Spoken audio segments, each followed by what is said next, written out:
With your life thus far? Is it giving you what you want? Is it giving you what you want? When you look toward the future, when you look at all that's going on out here, is there some place within yourself you say, hey, I know I need to be out there in that arena. I know I can do more than what I've been doing. I know there's some great music that I have within me that I haven't brought out here yet. Is that something that you begin to look at within yourself? See, I say if you look at your life, and if you're not getting what you want, you owe it to yourself to do something differently. If you're on a job, 85% they say of Americans go to jobs that they're unhappy. If you're doing something 8 hours a day that you don't like, it's not giving you what you want, it's not giving you a strong feeling of satisfaction and fulfillment, you're miserable, you hate to go there, you're depressed just thinking about it, you sing the "Thank God It's Friday" song every week. If that's what it is, you owe it to yourself to start strategically working to change directions. See, but you know what most people will do? Most people will resist change. Most people will fight change as if change would be worse than what they're experiencing. See, they know this. They're familiar with this. Most people will not challenge the unknown. They won't just step out there. See, there's certain things that's got to be in place. They got to see it all together. And life isn't like that. That's not how you grow. So as you look at your life, you're saying, I'm not getting what I want. As you begin to look toward the future, begin to know that whatever it takes for you to create that, you've got that in you. You've got that. You've got genius in you. You've got goodness in you. You've got creativeness in you. If you decide to take the initiative to change the current quality of your life, I say to you that you will find that the universe is on your side, that life is on your side. Now, will it be turbulent? Yes. Will it be easy? No, no. Will you have some opposition? Yes. Will I make a lot of mistakes? Yes. Will I get hurt? Yes. Yes. See, a lot of people won't try anything different in life because they don't want to get hurt. Let me tell you something. It's too much pain to duck. Pain is everywhere. You can hide under here. It will come where you are. It's everywhere. Viktor Frankl calls it unavoidable suffering. You can't duck it. But most people spend their life not wanting to deal with the pain of rejection, the pain of defeat, the pain of being disappointed, the pain of losing, the pain of failure, the pain of being criticized, the pain of not being liked, the pain. That's called life. Life is full of pain. It's everywhere. But guess what? There's no gain without pain. Because it's the pain of regret that you experience. If I had it to do over again. Dr. Howard Thurman, one of the mentors of Dr. Martin Luther King Jr.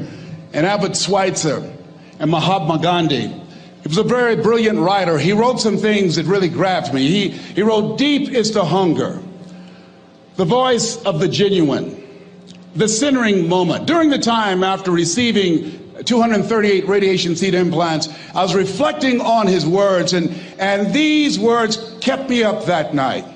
He said, the ideal situation for a man or woman to die is to have family members praying with them as they cross over.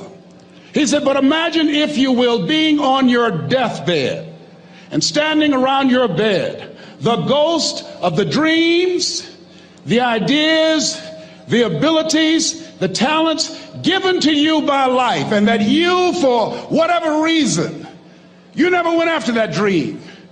You never acted on those ideas. You never used those talents. You never used those gifts. And there they are standing around your bed looking at you with large angry eyes saying, we came to you and only you could have given us life.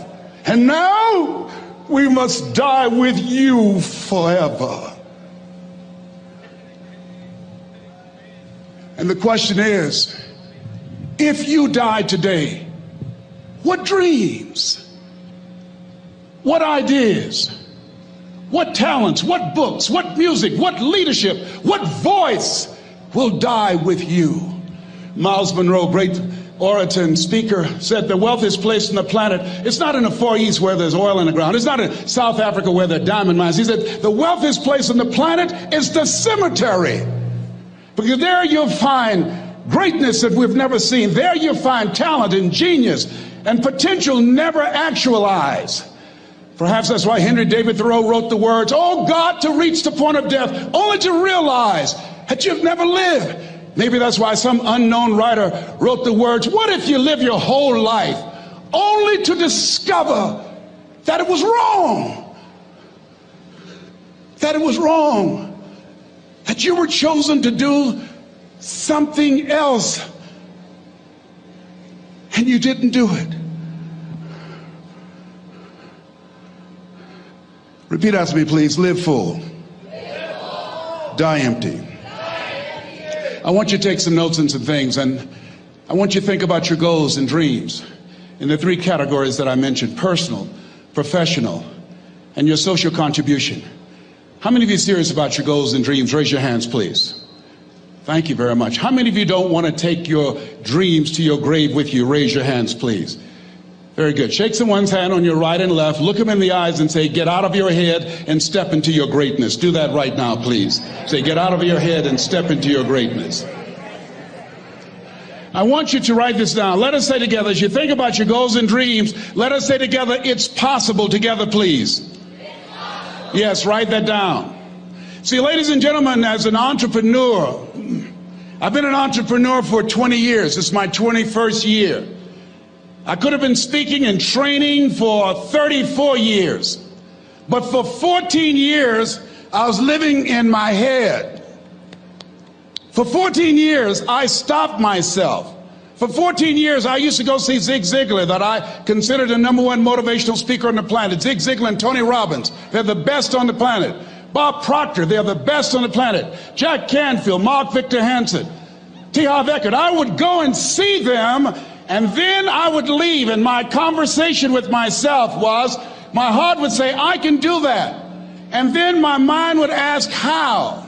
How would you do that, Les Brown? See, when I was in the 5th grade, I was identified as EMR, labeled educable mentally retarded, put back from the 5th grade to the 4th grade. I failed again when I was in the 8th grade.